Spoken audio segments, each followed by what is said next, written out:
flat, lifeless Canva designs, it's not the layout, it's the depth you're missing.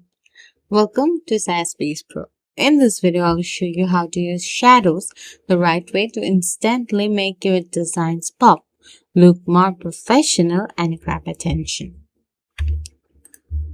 First, open your browser and head over to the Canva design. This is my Canva design and it's a flyer, and I'm going to make a flyer with it.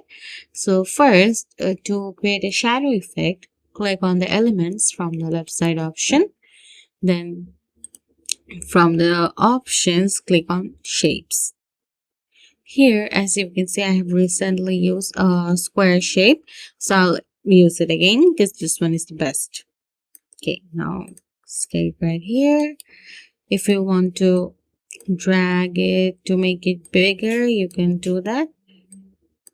Now, okay, I have made it a quite bigger according to my need. Okay, this is the perfect size. But as you can see, you can't add like shadow here. So to create a shadow effect, click on the share button at the top right corner. From here, click on download.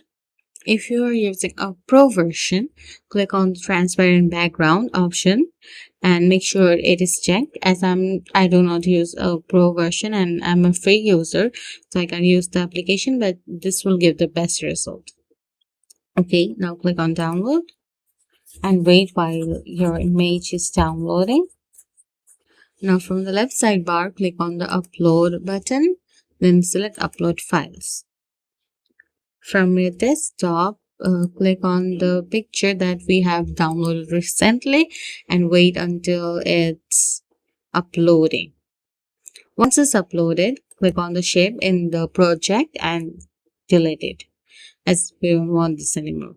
Now drag the photo here and drop it right into your project. If you want to set it as a background, okay, I did it.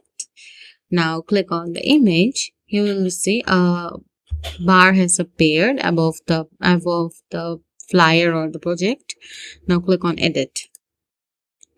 From here, select, as I want to edit the image, I am selecting the image. Now scroll down and you will see an option called shadow at the very bottom. Now click on select all.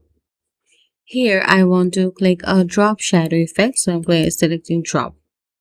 As you can see, it has given a drop shadow effect. From here, you can also increase the blur amount. You can also angle it however you want. You can also create the distance and intensity, everything you want.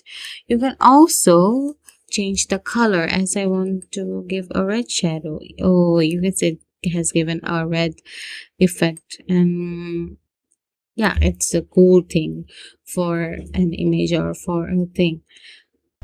Okay guys, I hope this video has helped you a lot. If you find this video helpful, don't forget to like and subscribe to Space Pro. See you in another video. Bye.